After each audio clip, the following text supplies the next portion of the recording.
Hi, I'm Suzanne Sampang, and I'm a child and adolescent psychiatrist at Cincinnati Children's Hospital. And today we are going to talk about how to start the conversation about internet safety with your kids. Always have a presence in your child's digital life to have an awareness. I mean, you want to know who your kids' friends are in their real life, who's involved in their digital world as well. I think if you have that presence, you kind of know what's going on, and that way you're always having ongoing conversations. The internet, digital life is not a bad thing. It's about living a healthy, balanced life.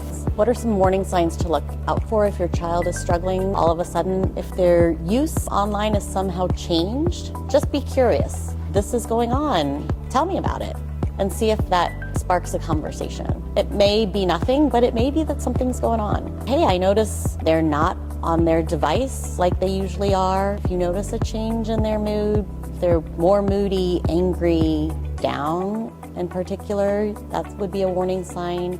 If you notice that their sleep patterns are different or eating patterns are different, if they've lost interest in things that they normally do and things, that might be a sign of depression. It's particularly concerning if they're saying things that are related to feeling hopeless or feeling like life isn't worth living. I would ask more questions, and that might be a sign that you might want to get them some help. There are many studies that link excessive screen time with anxiety and depression. I see this in a lot of teenage females, like needing to compare yourselves with your peers can be really stressful. The other downside of the digital world is cyberbullying. Now bullying can be 24/7. It's not only can be verbal harassment via texts, things like that. It could be being left out of texts. Also, when things get posted, it's really hard to delete something that's put out there. It could be screenshotted. Things could be doctored and put out there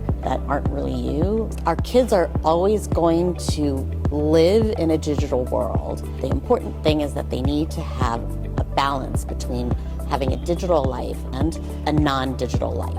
They need to interact with their families. They need to have physical activities. They need to sleep. They need to eat. They need time to have important social interactions in the real world. Those things are very important. The number one thing that I think parents can do is to model healthy electronic behaviors themselves by having good boundaries, not bringing their phones to bed, not using their phones at dinner time, getting enough sleep.